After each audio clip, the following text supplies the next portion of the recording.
ভোলালী হয়। তেখেত কালি 2টা বজাত মাছত গৈছিলে, মানে তাৰ লগত মানুহ আৰু দুজন গৈছিলে, দিলীপ দাস আৰু মধুৰাম দাস বুলি কয়। সেই মানুহজন দুজন মাছত যোৱাৰ পিছত আজি ৰাতিপুৱা খবৰ আহিছে যে মানুহজন নাৱৰ পৰা গিৰি গৈ কিনে সিহঁতে কৈছে যে মানুহটো দুবাৰ ওলাইছিলে, ডুবি গ'ল বুলি কৈছে। পিছত তো মানুহটো কি হ'লে নহ'ল, হেৰাই গ'ল বুলি কৈ কিনে কোনটো নদীত হেৰাইছে? আমাৰ এই চিয়াঙতে হেৰাইছে। কেতিয়া হেৰাইছে?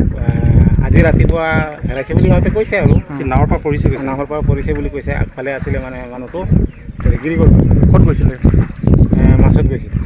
কালি ওলাই যোৱা? কালি ওলাই যোৱা, 2টা বজাত ওলাই যোৱা। এইটো বেৰাচাপৰি অঞ্চলৰ নেকি? বেৰাচাপৰি অঞ্চলৰ। এইটো লগৰ অহাকেইটা কি বুলি কৈছে? লগৰ অহাকেইটা সিহঁতে মানে একবাৰতো কৈছে মানে ডুবি গ'ল বুলি। তেতিয়া কোৱাৰ পিছত মানে আমাৰ মানুহকেইটাই মানে যোনটো মানুহ হেৰাইছে, এই মানুহজনৰ ককায়েকজনে মানে নিজৰ ভাইটো হেৰাইছে বুলি ফোন কৰিছে। কৈছে মানে যোন মানুহজন দিলীপ দাস বুলি কোৱা মানুহজনক মানে কৈছে যে আমাৰ মানুহটো তহঁতে হেৰি কৰিছ বা কি কৰিছ, হেৰি কৰিবি, অলপ ঘঁহি কৰিছে আৰু। তেতিয়া আমি মানে এৰুৱাই মেলি আনিছোঁ। আনাৰ পিছত অলপ পিছত দিলীপৰ ককাই এটা আছে, প্ৰদীপ দাস বুলি কোৱা, তেখেতে মানে কৈছে যে মানে ক'ৰবা খুঁটিত এটা সুভাষ দাস বুলি মানুহ আছে, কৈছে মানুহজন খুঁটিত আছে, মানুহটো পাই গ'লোঁ। তেতিয়া আগত ঘঁহি কৰাৰ কাৰণে সিহঁতে দাও লাঠি লৈ কিনে এইখিনি জিতে দাস বুলি তাৰ ককায়ক কাটিব খুজিছে দিলীপ দাসতে।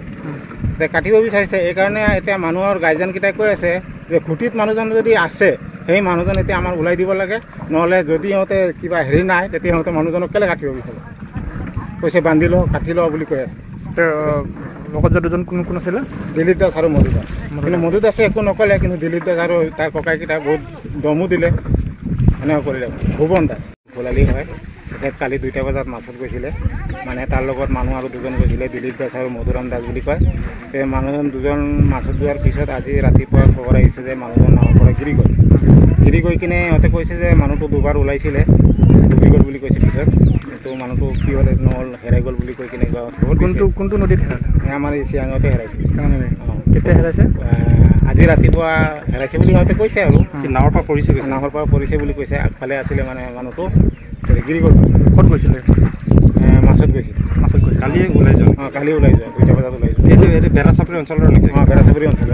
এইটো লগৰ অহাকেইটা কি বুলি কৈছে? লগৰ অহাকেইটা সিহঁতে মানে একবাৰতো কৈছে মানে ডুবি গ'ল বুলি।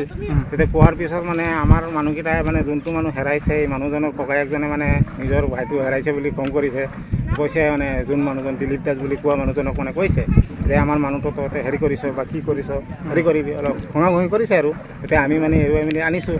আনাৰ পিছত অলপ পিছত দিলীপৰ ককাই এটা আছে, প্ৰদীপ দাস বুলি কোৱা, তেখেতে মানে কৈছে যে মানে ক'ৰবা খুঁটিত এটা সুভাষ দাস বুলি মানুহ আছে, কৈছে মানুহজন খুঁটিত আছে, মানুহটো পাই গ'লোঁ। তেতিয়া আগত ঘঁহি কৰাৰ কাৰণে সিহঁতে দাও লাঠি লৈ কিনে এইখিনি জিতে দাস বুলি তাৰ ককায়ক কাটিব খুজিছে দিলীপ দাসতে।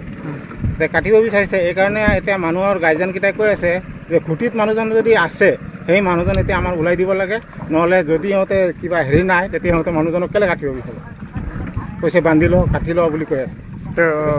লগত যে দুজন কোন আছিলে? দিলীপ দাস আৰু মধু দাস। কিন্তু মধু দাসে একো নক'লে, কিন্তু দিলীপ দাস আৰু তাৰ ককাইকেইটা বহুত দমো দিলে, এনেকুৱা কৰিলে। ভুৱন দাস।